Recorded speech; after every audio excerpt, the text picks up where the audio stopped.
So your first AHL fight the other night.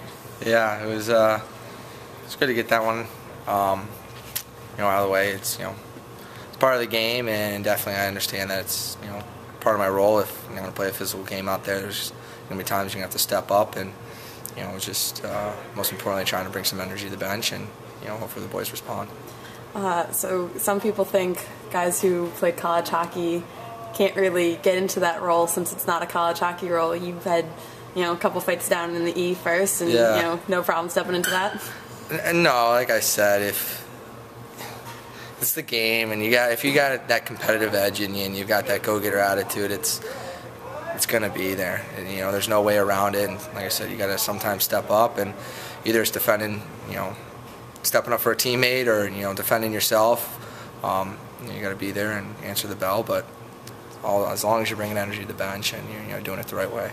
Was there some confusion there? Did you have some blood on you and you're trying to figure it out? Well, yeah, I was looking at me. I mean, you get so caught up in the moment. Sometimes you don't know if if you're bleeding or not. But I was getting chirped from the bench, and the guys were telling me, "No, you're good," or "You got to get off the ice." So, but I was glad to get out of there and take care of everything. You just got some chirping about the mustache. Yeah. Tell us, you didn't have this in September. How long has this been going? This started November 1st. And you just liked it so much you kept it? Yeah, I feel as if I get more handsome each day with it. So the longer it grows, the more handsome. I agree. Can't turn that down. Were you doing like a Movember thing? Yeah. Yeah, I was, and then, I don't know, I just want a reason not to shave it. So now, if the boys like it, now I'm not going to shave because the guys don't, like to talk about it or give me a hard time about it. But, I don't know, I think it's pretty classy. Ian, show me the tats on your arm here. And give me the tour. I got a whole ocean theme, got a giant ship, sailboat, giant squid, kraken. Then I got a mermaid on the inside. Okay. Got the whole coral reef thing with the treasure chest, some sharks going on, some pirates down there, and then a compass that I still need to fix up. Did you get this all at the same time there? No, I started this when I was 18, I think, 19, and still working on it.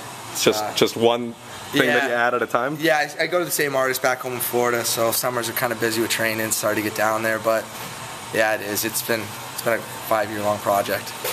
I was going to say that brings us to the topic of hockey in Florida, which you and I were just talking about. This is not very common. Yeah.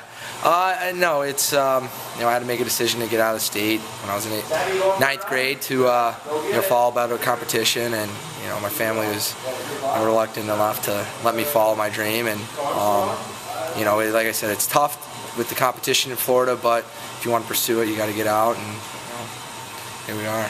Where did you go? I went to Culver Military Academy, and then I went to Madison Capitals with Blakey, and then I got drafted in the USHL, and then was picked up by Western Michigan University. Culver is near Indianapolis or somewhere up there, right? Yeah, just southeast of South Bend. It was awesome there, it really was. I learned a lot, and if I didn't have that, I wouldn't have gone to Madison, where I met the Suter family, and kind of helped me elevate my game from there. Can you talk about that? How the Suter family helped you develop your game like that?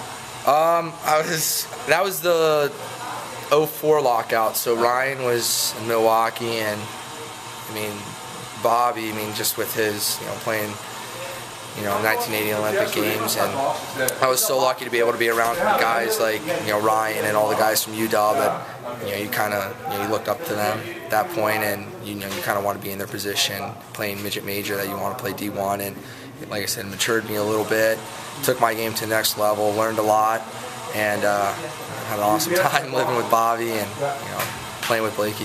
How did that connection work though? Like, those guys, they Bob's stepson and cousins. Ryan actually went to Culver, I want to say, so they sent them there. And then the team kind of struggled, so those guys left and went back to playing Madison, and I kind of followed them there. So, like I said, without that experience at Culver, I don't think I'd definitely be where I am right now. That's one of the best families in hockey. Yeah, it really is. There's definitely a bloodline of hockey there. And, you know, just being able to live there and be around them was the most important thing. Just kind of pick up on little habits, so even away from the rink on the ice, but just being around them all the time really helped me grow and mature.